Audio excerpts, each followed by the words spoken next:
इससे कमरे में जब सेना पहुंची तो ताली बजा रहा था। तो कंपनी के सैनिकों ने पूछा, क्या बात है बे, खुशी हो क्या? कहा नहीं, मैं तो नवाब हूं ना, तुम्हें कैसे भागता? मेरा चप्पल बाहर रखा है तो मैं 10 सैनिकों को बुला रहा हूं कि भाई मेरा चप्पल उठा लाओ। अबे बोले, वाह नवाबी, मतलब तुम चप्पल उठाने नहीं जा सकते हो हैं? और जब ये एक एक करके मारे जा रहे थे ना, एक मारा जाता था दूसरा बड़ा खुश होता था। जो आज कंडीशन है, ब्राह्मण को मारो दलित खुश हो जाए, दलित को मारो ब्राह्मण खुश हो जाए, हिंदू को मारो मुसलमान खुश हो जाए, मुसलमान को मारो हिंदू खुश हो जाए, ऐसे उस समय भी हो रहा था। इन जाहिलों को पता नहीं था कि ये सब मारे जाएंगे। जब ये सब मारे गए, अवध वाले बड़े खुश थे कि साहब बहुत अच्छा किया साहब, एक एक और मार दो हमारी तरफ से। 1856 अवध को भी मारा। अब ये सारे लोग गाल पे ऐसे हाथ रख के बैठे, भैया हमको भी मारा, भैया हमको भी लूटा भैया। जय हिंद फ्रेंड्स, मस्त रहो। जिसकी मस्ती जिंदा है उसकी हस्ती जिंदा है। पढ़ाई हो रही है ना, मता चल रहा है ना क्या पढ़ाई होती है, समझ में आ रहा ना, कनेक्ट हो रही ना चीजें। तुम रटे जा रहे थे, तुम रटे जा रहे थे, रटोगे तो बोझ हो जाएगा मन पे। और समझोगे, न भ्रात न चौरहार्यम न भ्रत भाज्यम न राज्य हार्यम न च भारिकार। न चोर चुरा सकता है, न भाई बांट सकता है, न राजा हरण कर सकता है, ना ही कोई भार है। न चौरहार्यम न भ्रत भाज्यम न च भार न राज्य हार्यम न च भारकार। भार भी नहीं है। वह करते एवं वर्धते, वह करते वर्धते एवं नित्यम। विद्या धनम सर्वधनम प्रधानम। कुछ सूत्र है ना जिन्होंने मेरी जिंदगी को एकदम, न बंधु न मित्रम न गुरुवो न शिष्यम चिदानंद स्वरूपा शिवोहम शिवोहम। तुमने बोझ ले रखा, बोझ रट रहे हो चतुर्लिंगम की तरह। रटना नहीं है। डलहौजी की प्रायोरिटी क्या है? Foreign investment. तो ऐसा पॉलिटिकल स्ट्रक्चर खड़ा करके देगा कि जो फॉरेन इन्वेस्टर इंडिया आएंगे उनको लगेगा कि नहीं भैया हमारा पैसा सुरक्षित है, कोई हमारा पैसा मारेगा नहीं। तो डॉक्ट्रिन ऑफ लैप्स लगा दिया। संभलपुर, झांसी, सतारा, नागपुर, पंजाब। कल मैंने कहा first Anglo Sikh war, first Anglo Sikh war. और अंग्रेजों का एक बड़ा प्यारा फॉर्मूला था भारतीय राज्यों को खत्म करने का कि यार विभीषण निकाल लो, कि विभीषण निकालो, यहां तो बड़ा विभीषण है। एक विभीषण ने रावण को बर्बाद कर दिया था। उन्होंने कहा इनसे सीधे मत लो, इनसे विभीषण निकाल लो। और पंजाब में विभीषण मिल गए, रानी जिंदान, लाल सिंह, तेजा सिंह। बस लॉर्ड हार्डिंग पहुंचा 1844 में। लॉर्ड हार्डिंग, डायनामिक आदमी लॉर्ड हार्डिंग। 1844 में लॉर्ड हार्डिंग, इसने क्या किया? इसने पंजाब में आर्मी बढ़ा दी। पंजाब में आर्मी बढ़ा दी, आर्मी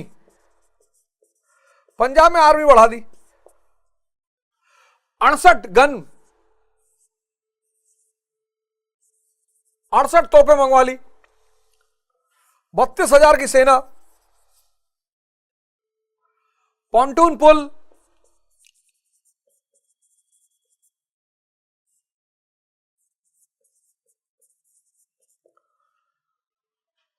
फिरोजपुर में नावें इकट्ठा होने लगी, नदी पे पॉन्टून पुल बनाया जाने लगा। पंजाब आर्मी ये सब देख रही थी। आर्मी तो आर्मी, आर्मी को लगा कि यार अंग्रेज लगता है लड़ने का मन बना रहे हैं। और उसी में एक घटना घट गई। Major Broadfoot, major Broadfoot episode.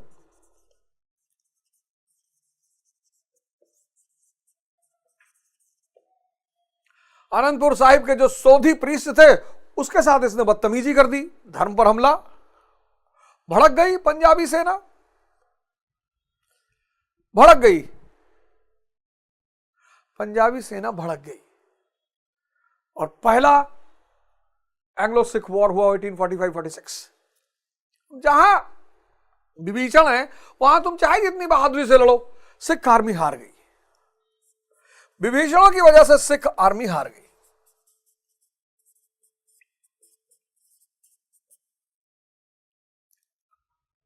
विभीषणों की वजह से सिख आर्मी हार गई। तो फिर क्या हुआ? Treaty of Lahore. Treaty of Lahore 9 मार्च 1846, बहुत इंपॉर्टेंट। ट्रीटी ऑफ लाहौर 9 मार्च 1856। महाराजा दिलीप सिंह को राजा एक्सेप्ट कर लिया गया, महाराजा दिलीप सिंह को राजा एक्सेप्ट कर लिया गया और रानी जिंदान को उनका रीजेंट और लाल सिंह को वजीर। सिख आर्मी डिसबैंड कर दी गई। सिर्फ 20,000, 1.5 करोड़ रुपया जुर्माना ले लिया। वॉर कंपेंसेशन, जितना पैसा रंजीत सिंह ने इकट्ठा किया था ले आइए।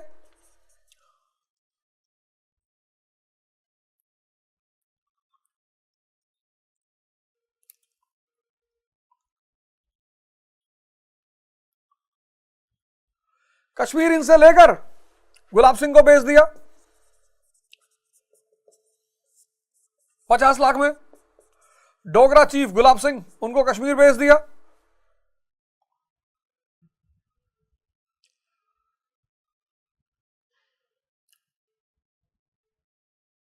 ट्रीटी ऑफ लाहौर 9 मार्च 1846। दिलीप सिंह राजा बन गए। पर ये मीर जाफर वाले राजा हैं कि गुरुजी राजा बना दो। अरे भिखमंगे, राजा तो प्रभु राम है। राजा बनने का सूत्र तो डॉक्टर अंबेडकर को पता है। शिक्षा शेरनी का दूध है, जो पिएगा वो दहाड़ेगा। यहां ग्रेजुएशन कर लिया, पोस्ट ग्रेजुएशन कर लिया, बोल ही नहीं पा रहे हैं। पूछो एआई क्या है? एआई आर्टिफिशियल इंटेलिजेंस है गुरुजी। क्या है? दिमाग को पढ़ता है। ये पता ही नहीं ट्रांसफर क्या है, लार्ज लैंग्वेज मॉडल पता ही नहीं। और चले आ रहे हैं दिल्ली की तरफ की आईएएस बनना है।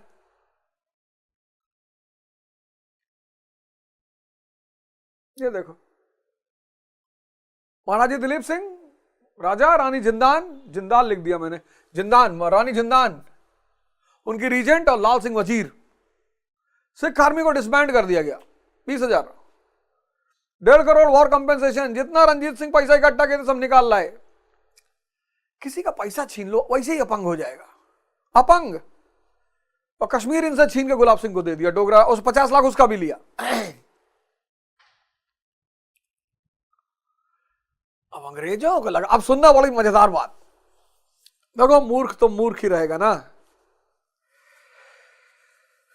बड़ी मजेदार बात। 9 मार्च 1846 को यह समझौता हुआ। अब अंग्रेजों ने रानी जिंदान को समझाया कि चाची हम चले जाएंगे। देखो दिमाग। रानी जिंदान ने कहा हाँ। बोले हम चले जाएंगे और सिख आर्मी अभी भी है। रानी जिंदान ने कहा तो क्या हुआ? बोले तो क्या हुआ? अरे हम जैसे बाहर निकालेंगे ये सिख आर्मी आपको उठा बाहर फेंक देगी।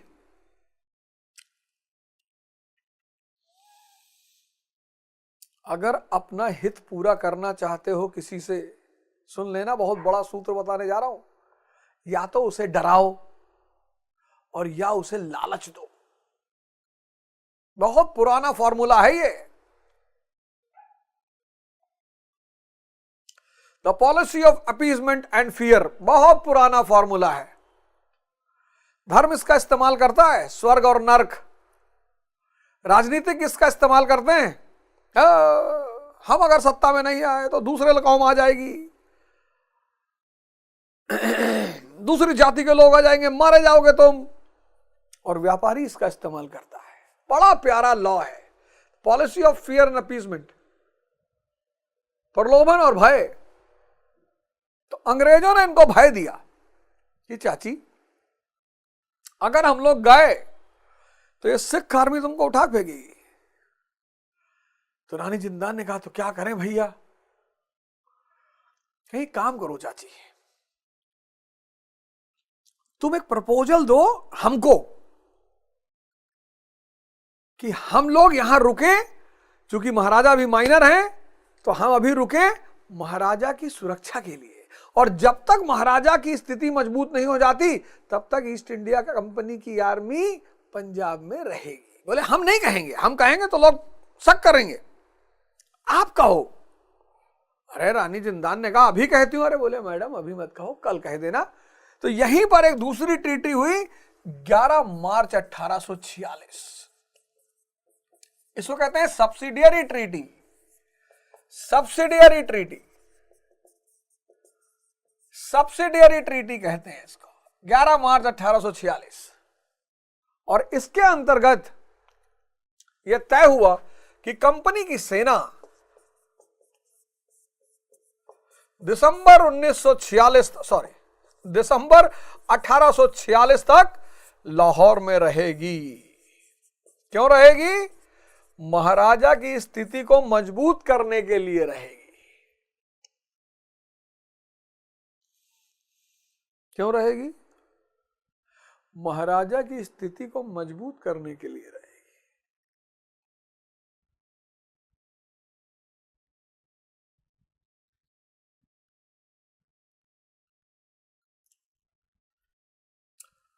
मिल गया मौका। रानी जिंदान समझी नहीं पाई कि क्या कर रहे हैं अंग्रेज, सेना रह गई। दिसंबर 1846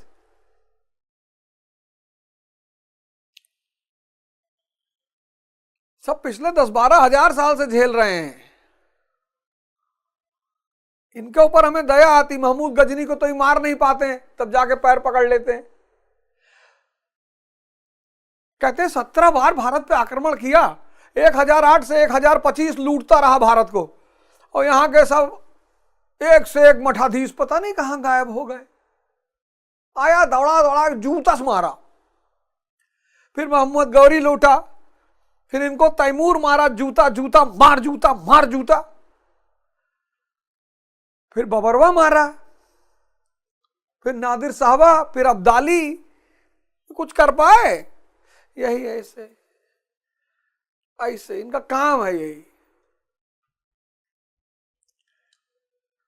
फिर इतिहास में लिखते हैं मुसलमानों ने हमको बहुत मारा, हम लोगों को मुसलमानों ने बहुत सताया है और हम लोगों को बहुत परेशान किया। वे जाहिल, मुसलमान ने हम लोगों को बहुत मारा है, हमारा मंदिर लूट लिया मुसलमानों ने।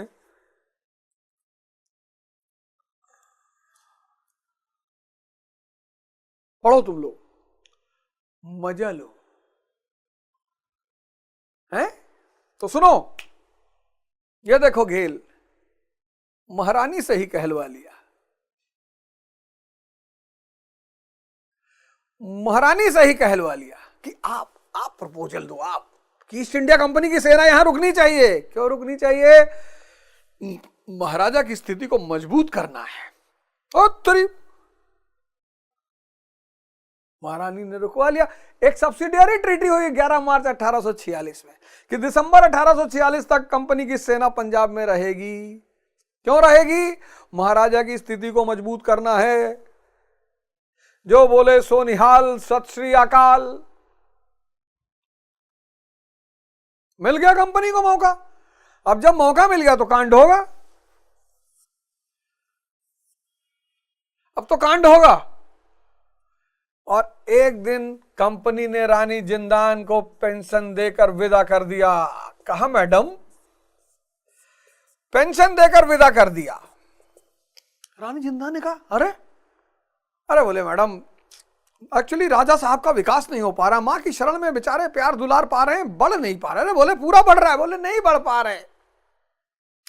रानी जिंदान ने कहा मैं बगावत कर दूंगी।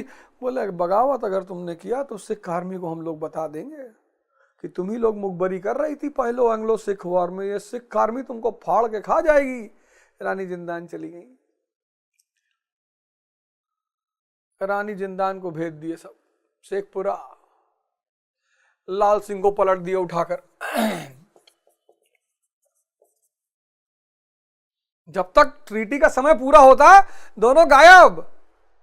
अब जब लाल सिंह भी चले गए, रानी जिंदान भी चली गई, तो एक ट्रीटी फिर और हुई दिसंबर 1846, ट्रीटी ऑफ भैरावल। कि भाई राजा तो माइनर है, अम्मा तो उसकी चली गई पेंशन लेके, और उसके जो चच्चा थे वो भी चले गए। अब महाराजा बेचारे क्या करें? तो अंग्रेजों ने कहा भाई हम गार्जियन है,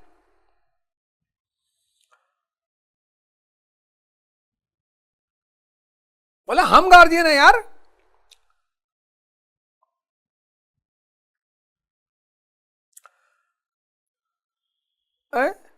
ये हस्तमैथुन की शिकार जनरेशन कट्टा के बारे में पूछ रही है।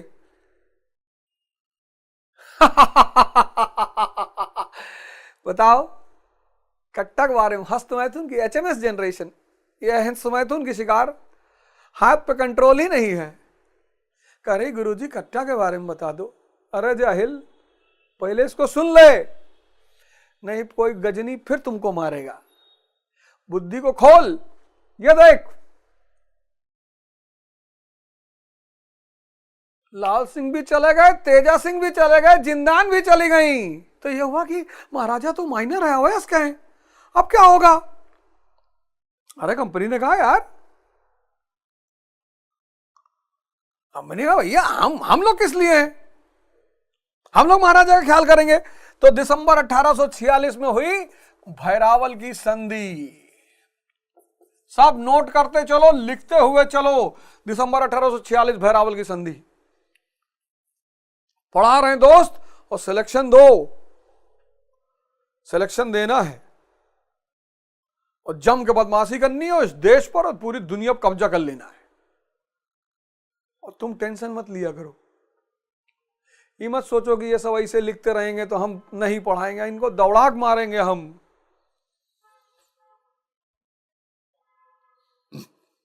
कर्म से ज्यादा कांड में विश्वास रखते हैं। हम वो सब टीचर नहीं है, डिसिप्लिन ऑनेस्टी है, ये सब वो सब। ये दौर है दुर्योधन का, दुशासन का, शकुनी का। आओ मित्र आओ, दिसंबर 1846 भैरावल की संधि, भैरावल, भैरावल, ट्रीटी ऑफ भैरावल।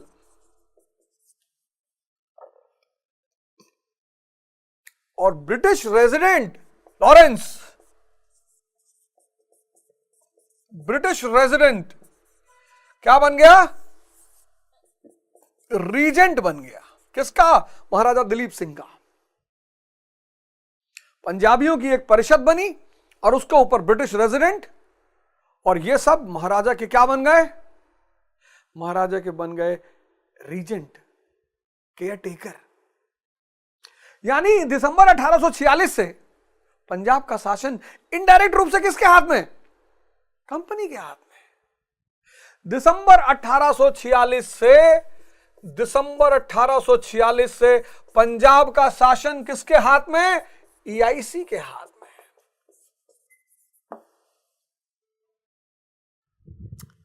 दिसंबर 1846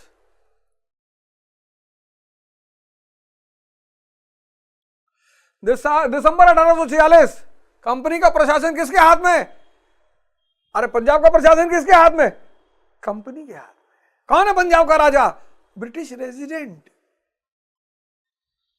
और इसी परिस्थिति में डलहौजी भारत आ गया। 1848 डलहौजी भारत आ गया, और उसके सामने एक लक्ष्य है, टारगेट है। क्या टारगेट है? कि भारत को किसके योग्य बनाना है? फॉरेन इन्वेस्टमेंट के योग्य।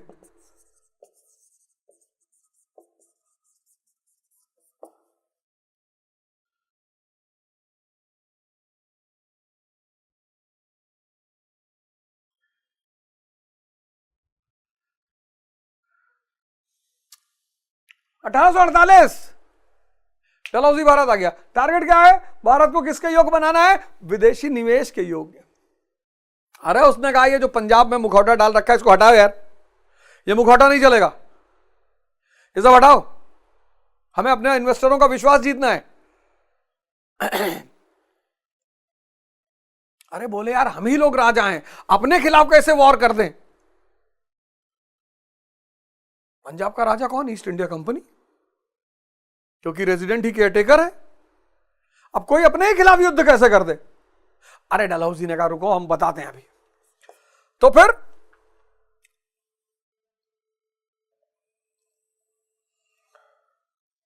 मुल्तान का जो गवर्नर है, क्या नाम है उसका? मुल्तान का गवर्नर मूलराज। मूलराज एपिसोड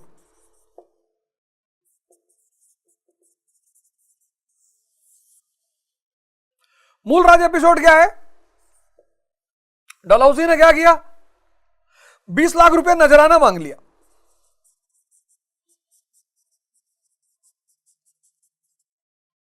मूलराज जो है मुल्तान का गवर्नर है, उससे 20 लाख रुपए नजराना मांग लिया कि 20 लाख नजराना दे दो। अरे उसने कहा चाचा टैक्स तो दे दिए। हाँ बोले टैक्स वैक्स छोड़ो, नजराना।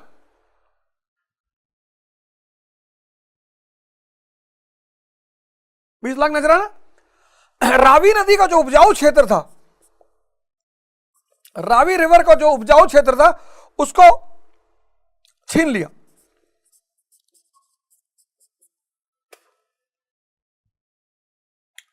यार एक तो 20 लाख नजराना मांग रहे हो, उस पे से जो सोर्स ऑफ इनकम है उसको छीन ले रहे हो, और कहा 3 साल के लिए फॉर 3 years 1/3 रेवेन्यू बढ़ा दिया गया है।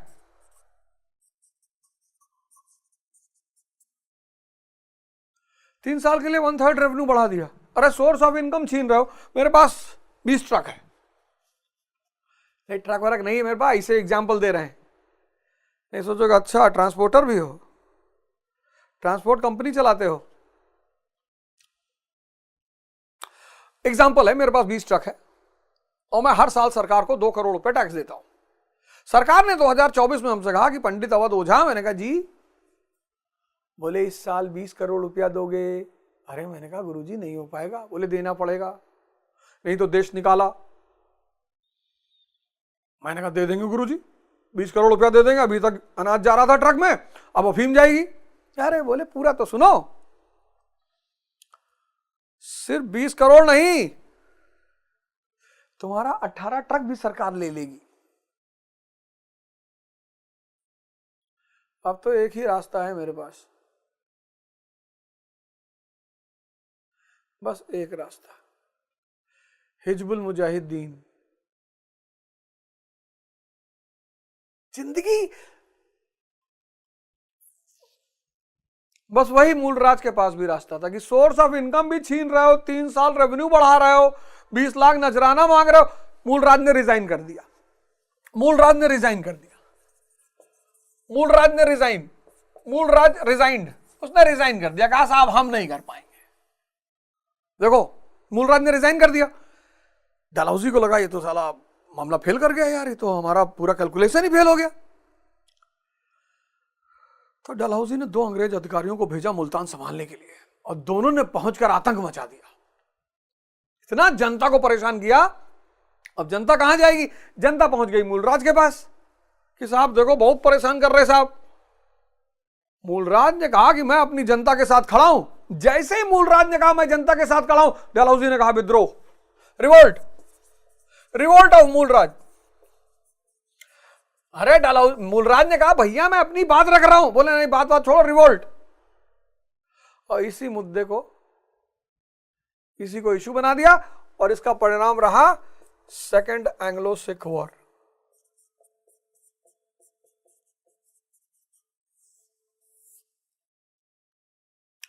1848 49 महाराजा दिलीप सिंह को कहा कि जब तक ये बड़े नहीं हो जाते तब तक इनको लंदन भेजो पढ़ने के लिए। वहां भेज के शादी करवा दी, क्रिश्चियन बना दिया, खेल ही खत्म हो गया। और इस तरह पंजाब का विलय हो गया ईस्ट इंडिया कंपनी के साम्राज्य में। अब बचा अवध। अवध के नवाजिद अली शाह पक्के गुलाम, सच्चे गुलाम, जैसे सच्चा मुसलमान, सच्चा हिंदू, ऐसे ये सच्चे गुलाम 1765 से। अब सच्चे गुलाम को कैसे मारे? और 30-40 लड़के डॉक्ट्रिन ऑफ लैप्स लगा नहीं सकते। एक तो सच्चे गुलाम, ऊपर से 30-40 लड़के।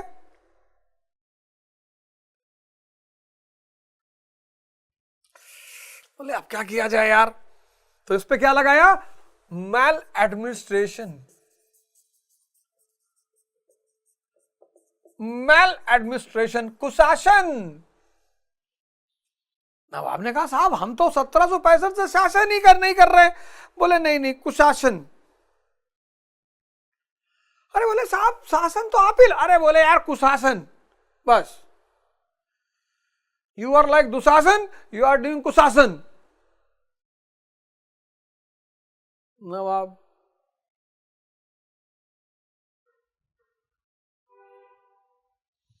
इससे कमरे में जब सेना पहुंची तो ताली बजा रहा था।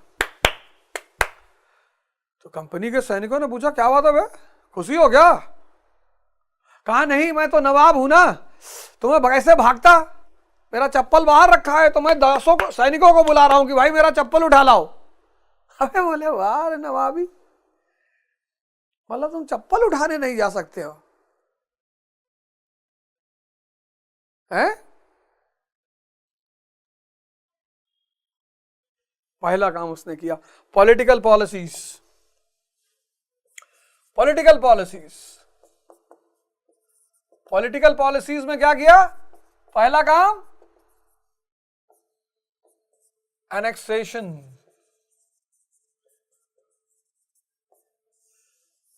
That was a matter of time. कौन सा सिद्धांत लगाया? Doctrine of lapse. किसको किसको कब्जा किया? संबलपुर, झांसी, सतारा, नागपुर। फिर क्या किया? Outright war. आउटराइट वॉर में किसको कब्जा किया? Punjab, second Anglo Sikh war. फिर मैल एडमिनिस्ट्रेशन, कुशासन लगाया किसके ऊपर? अवध। और ब्रिटिश इंपीरियल साइकिल पूरी हो गई। ब्रिटिश इंपीरियल साइकिल पूरी हो गई। 1765 से जो कहानी शुरू हुई थी वो पूरी हो गई। अब पूरे भारतीय उपमहाद्वीप पर ब्रिटिश शासन। अब वो गारंटी ले सकते हैं विदेशी निवेश का भारत में। तैयार कर दी फील्ड।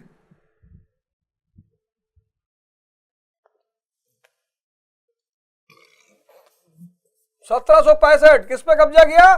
बंगाल पे। 1799 किस पे? मैसूर। 1816 किस पे? मराठा। 1843 किस पे? सिंध। 1849 कौन गया? पंजाब। और जब ये एक एक करके मारे जा रहे थे ना, एक मारा जाता था दूसरा बड़ा खुश होता था। जो आज कंडीशन है, ब्राह्मण को मारो दलित खुश हो जाए, दलित को मारो ब्राह्मण खुश हो जाए, हिंदू को मारो मुसलमान खुश हो जाए, मुसलमान को मारो हिंदू खुश हो जाए, ऐसे उस समय भी हो रहा था।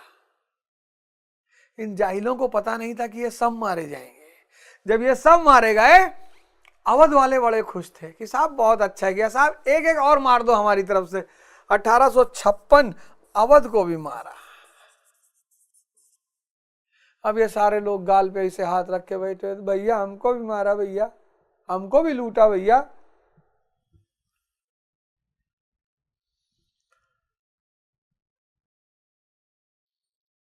देखो political policies. Dalhousie completes the imperial cycle of British rule in India लिखो और इनबॉक्स करो। डलहौजी ने भारत में ब्रिटिश साम्राज्यवाद की धारा को पूर्ण किया। कहां से शुरू हुई थी? बंगाल से। लिखो और इनबॉक्स करो कि Dalhousie completes the cycle of British imperialism in India.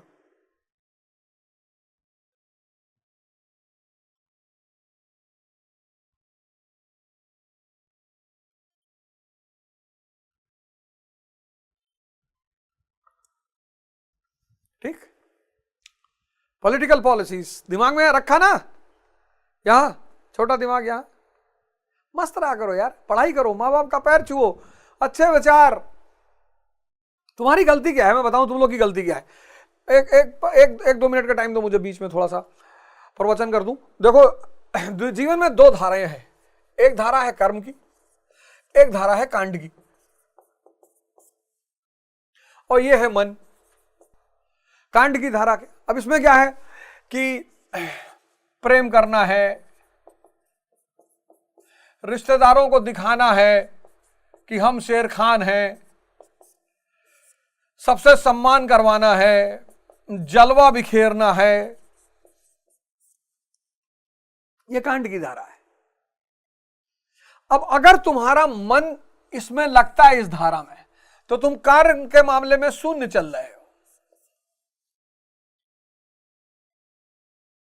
तुम्हारा मन यहां लगना चाहिए, वो तो चल ही रहा है, सबके जीवन में चल रहा है।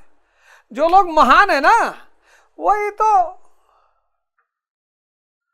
सर हमारा गर्लफ्रेंड था, हमको छोड़ के चला गया।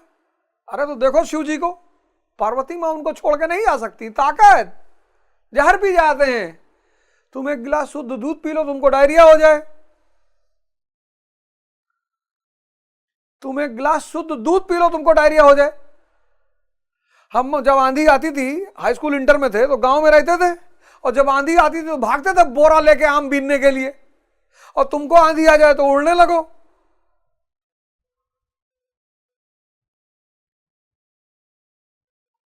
जहर पी जा रहे हैं शंकर जी, कुबेर को पकड़ ला रहे हैं, सोने का महल बनवा दे रहे हैं, तुम एक अंगूठी नहीं दे पा रहे हो सोने की, कामदेव को भस्म कर दे रहे हैं। कि रिश्ता भाव का है, सिर्फ शरीर का नहीं है। और तुमसे हम कह रहे हैं ताकत पैदा करो, तब तुम हमारा ही मजाक उड़ाते हो। कहते हो गुरुजी कच्चा, अरे हस्त मैथुन की शिकार जनरेशन, तो मैं कहता हूं HMS जनरेशन, हाथ काबू में है ही नहीं, कट्टा कहां से पकड़ोगे लाल। वो मीर जाफर जैसे लोग कहते राजा बनना सिखा दो, ऐसे ही कहे थे क्लाइव वॉस से सब। ध्यान करो, योग करो, सम्मान करो, भाव पैदा करो, ताकत बढ़ाओ। जो विष्णु जैसा है, लक्ष्मी जी उसी के पास है। सब सिंपल सिद्धांत है जीवन में, सब जीवन में सिंपल सिद्धांत है।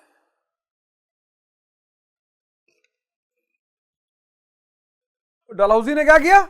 हां, तुम अपने इस मन को सिर्फ कर्म में लगाना ध्यान है, और मन को कांड में लगाना मूर्छा है।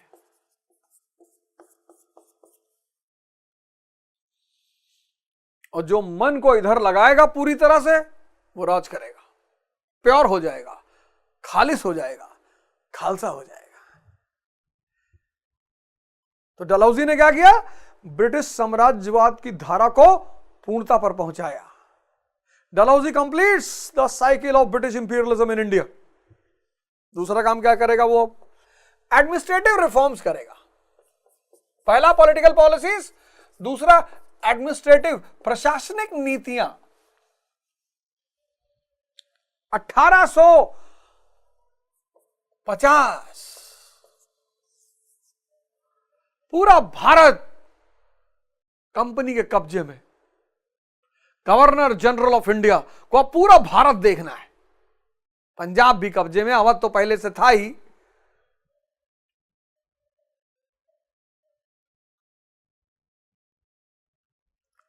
है 1850 तो इन्होंने अब गवर्नर जनरल कोई सहायक चाहिए, तो पहला काम क्या किया, बंगाल में किसकी नियुक्ति की, लेफ्टिनेंट गवर्नर की। अब बंगाल को कौन चलाएगा, लेफ्टिनेंट गवर्नर। ये पहला डेवलपमेंट प्रशासन में, बंगाल को चलाएगा लेफ्टिनेंट गवर्नर, क्योंकि अब गवर्नर जनरल क्या करेगा, वो पूरे भारत में नजर रखेगा। उसकी जिम्मेदारियां बढ़ गई हैं, उसका दायित्व तो बढ़ गया है।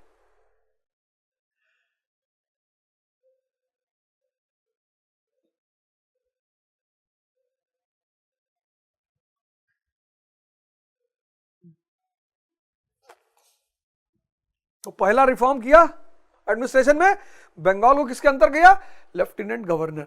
फिर अब नए नए क्षेत्र आ गए, न्यू टेरिटरीज, उनके लिए भी प्रशासन की व्यवस्था करना है। तो non regulation system, non regulation system. अब नए नए क्षेत्र जुड़ गए ना, कंपनी के साम्राज्य में नए नए क्षेत्र जुड़ गए, उनको कैसे चलाएंगे, तो नॉन रेगुलेशन सिस्टम। नए नए प्रांतों को, नए नए क्षेत्रों को नया प्रांत बनाया और उनके ऊपर को उसको बैठाया, कमिश्नर को, हाई कमिश्नर।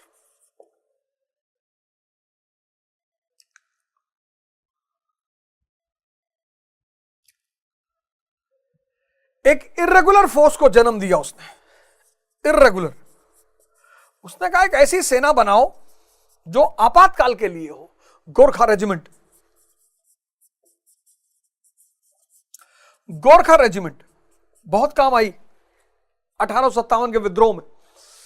हालांकि वो कह रहा था कि यार भारतीयों का और यूरोपियों का जो वो है रेशियो है वो बहुत गड़बड़ है, भारतीय बहुत ज्यादा है, यूरोपियंस बहुत कम है, ये हमारे लिए खतरा हो सकता है। लेकिन फिर भी उसने एक इर्रेगुलर फोर्स बनाई, गोरखा रेजिमेंट। नए नए टेरिटरियों के लिए नॉन रेगुलेशन सिस्टम। चूंकि गवर्नर जनरल का दायित्व तो बढ़ गया, गवर्नर जनरल का दायित्व तो बढ़ गया, तो बंगाल को किसके अंडर कर दिया, लेफ्टिनेंट गवर्नर के। प्रशासनिक नीतियां,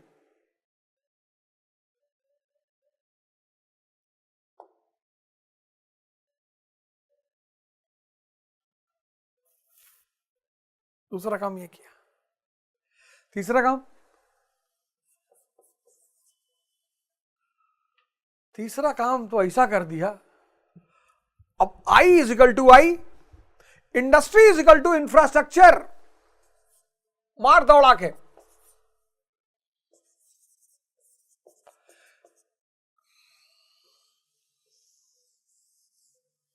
देखो कितना सूत्र दे रहा हूं तुमको, industry is equal to infrastructure.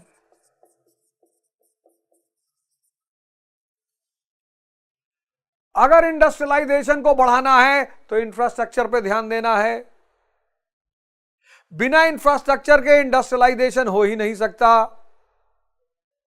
है। तो इसने क्या किया, इंफ्रास्ट्रक्चरल रेवोल्यूशन। किसने, डलहौजी ने। Infrastructural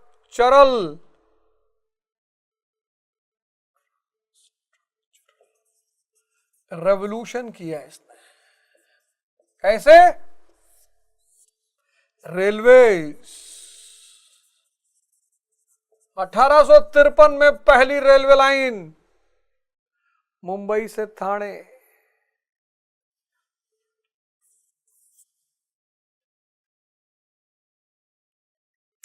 telegraph, Indian postal system,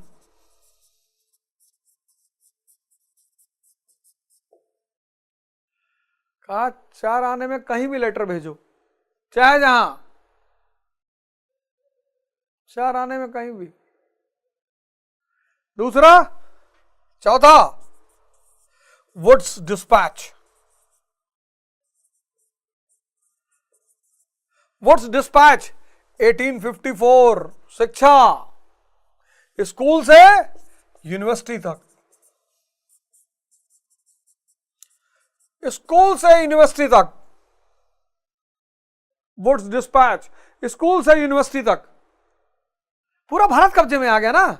बाबू चाहिए, चपरासी चाहिए, सबऑर्डिनेट ऑफिसर्स चाहिए, रिसर्च स्कॉलर्स चाहिए।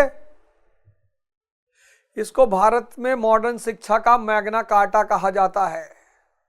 स्कूल से यूनिवर्सिटी तक, प्रेसिडेंशियल यूनिवर्सिटीज, मद्रास, मुंबई, कलकत्ता। आज के एपिसोड में आज इतना ही पढ़ेंगे, कल यहां से शुरुआत करेंगे। जय हिंद, जय भारत।